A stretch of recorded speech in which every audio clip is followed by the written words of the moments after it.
ପିଲାମାନେ ସୁପ୍ରଭାତ। ଆଜି ଦ୍ୱିତୀୟ ଦିନର ଅନଲାଇନ୍ କାର୍ଯ୍ୟକ୍ରମକୁ ସମସ୍ତଙ୍କୁ ତୁମମାନଙ୍କୁ ସ୍ୱାଗତ କରୁଛି।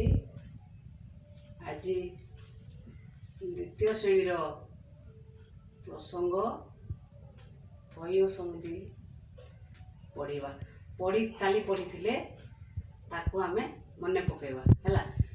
ସେଦିନ ବହିଟାକୁ ମୁଁ ପୁରା ପଢ଼ିଥିଲି। ଗଧିଆକୁ କ'ଣ ହେଇଥିଲା? ଜ୍ୱର ହେଇଥିଲା। ତାକୁ ଦେଖା କରିବାକୁ ଅନୁବୈଦ ତାଙ୍କ ଘରକୁ ଯାଇ ଦ୍ୱାର ଖଟ କରିଥିଲେ। ଗଧିଆ ଦ୍ୱାର ଖୋଲିଥିଲେ। ଆଉ ଗଧିଆ ଅନୁବୈଦ ତାଙ୍କୁ ପଚାରିଥିଲେ ଯେ ତାଙ୍କୁ କ'ଣ ହେଇଛି। ସେ କହିଲେ, ନାଇଁ ସମୁଦି, ମୋତେ ଜ୍ୱର ହେଇଛି। ମୋତେ କ'ଣ ହେଇଛି? ଜ୍ୱର ହେଇଛି। ପୁଣି ଆଗରୁ ଥିବା ମୋର ଶ୍ୱାସ ରୋଗ ମଧ୍ୟ ବାହାରି ପଡ଼ିଛି। ହେଲେ ଗଧିଆର ଅନୁବୈଦ ଉପରେ ବିଶ୍ୱାସ ଥିଲା ଯେ ତାଙ୍କ ଔଷଧରେ ସେ ଭଲ ହେଇଯିବ। ତେଣୁ ଆମେ ଏଇ ପାଠରେ କେତେଟା ନୂଆ ଶବ୍ଦ ପାଇଲେ। ଯେମିତି ଦ୍ୱାର, କ'ଣ ପାଇଲେ? ଦ୍ୱାର। ତାପରେ ଜ୍ୱର, ତାପରେ ଶ୍ୱାସ ରୋଗ। ଆଉ ଅନୁବୈଦର ଔଷଧକୁ ବିଶ୍ୱାସ ରଖିଥିଲେ କିଏ? ଗଧିଆ ନନା ହେଲା। ଆମେ ଏଇ ଯେଉଁ ଅକ୍ଷର ନୂଆ ଫଳାଟେ ପାଇଲେ। ଆମେ ଏଠି କ'ଣ ପାଇଲେ? ନୂଆ ଫଳାଟେ। ଦରେ ୱ ଫଳା ଲାଗିଛି। ଦରେ ୱ ଫଳା, ଦରେ ୱ ଫଳା ଦ୍ୱ, ଆକାର ଦ୍ୱାର, ଦ୍ୱାର। ଜରେ ୱ ଫଳା ଜ୍ୱର, ଜ୍ୱର। ତାଲବ୍ୟ ସ୍ୱରେ ୱ ଫଳା ସ୍ୱ, ରେ ଆକାର ସ୍ୱା, ଦନ୍ତ ସ, ରରେ ଉକାର ରୋଗ, ଶ୍ୱାସ ରୋଗ।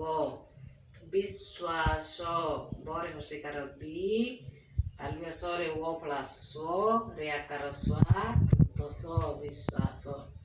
ଏଇ ଚାରୋଟି ନୂଆ ଶବ୍ଦ ପାଇଲେ ହେଲା। ତାକୁ ପିଲାମାନେ ତମେ ବହିରେ ଏଇ ଯେଉଁ ନୂଆ ଶବ୍ଦ ପାଇଲେ ୟାକୁ ତମେ ଭୁଲେଇବ। ବୁଝିଗଲ? ୟାକୁ କ'ଣ କହନ୍ତି? ୱ ଫଳା। କ'ଣ କହନ୍ତି?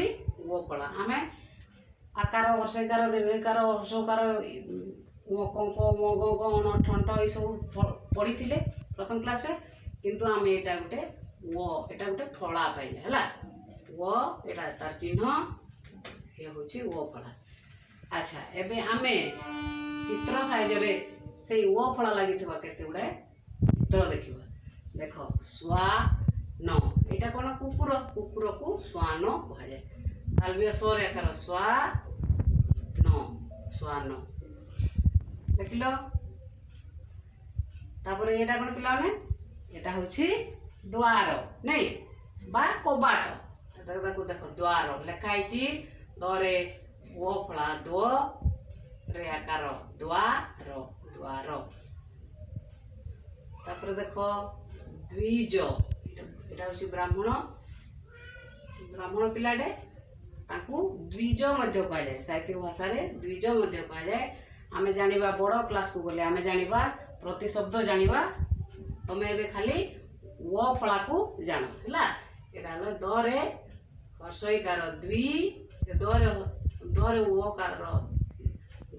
ଫଳା ଦ୍ୱ, ହର୍ଷଇକାର ଦ୍ୱିଜ, ଦ୍ୱିଜ। ତାପରେ ଏଇଟା ହେଲା ବିଶ୍ୱ। ବିଶ୍ୱ ଆଜି କରୋନା କବଳିତ। ବିଶ୍ୱ କହିଲେ ପିଲାମାନେ ପୃଥିବୀ ହେଲା। ତାକୁ ପଢ଼ିବ। ତାପରେ ହେଲା ଜିହ୍ୱା। ଦେଖ, ଜିଭ, ସମସ୍ତଙ୍କର ଜିଭ ଅଛି। ତାକୁ ଟିକେ ଶୁଦ୍ଧ ଭାଷାରେ ଜିହ୍ୱା କୁହାଯାଏ ହେଲା। ବର୍ଗେ ଜରେ ହର୍ଷଇକାର ଜି, ହରେ ୱ ଫଳା ୱ, ଆକାର ହ୍ୱା, ଜିହ୍ୱା। ତାପରେ ଦେଖ ପିଲାମାନେ, ଏଇଟା କ'ଣ? ଏଇଟା ହେଉଛି କ'ଣ? ଏଇଟା ସମସ୍ତେ ଜାଣିଛ କି ନାହିଁ?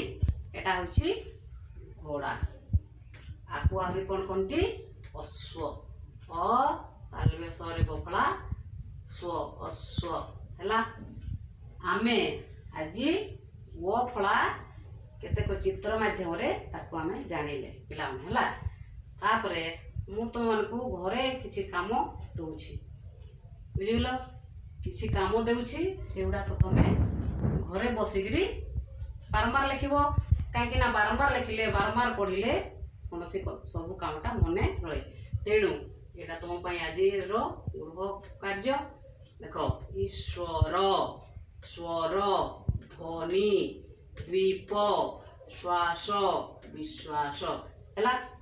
ଆଜି ପାଠ୍ୟକ୍ରମକୁ ଏଇଠି ରଖିବା ପିଲାମାନେ। ଆଉ ଆସନ୍ତାକାଲି ପାଇଁ ଆହୁରି କାମ ଅଛି। ପିଲାମାନେ ସୁସ୍ଥ ରହିବା ପାଇଁ ତୁମେ ବାରମ୍ବାର ହାତ ଧୋଇବ। କରୋନାରୁ ରକ୍ଷା ପାଇବା ପାଇଁ ବାହାରକୁ ଗଲେ ମାସ୍କ ପିନ୍ଧିବ। ନାକ ମୁହଁକୁ ଛୁଇଁବା ନାହିଁ। ଆମେ ଘରେ ରହିବା ପିଲାମାନେ। ସରକାରଙ୍କ କଥା ମାନିବା ଆଉ ସୁସ୍ଥ ରହିବା ହେଲା। ରହୁଛି।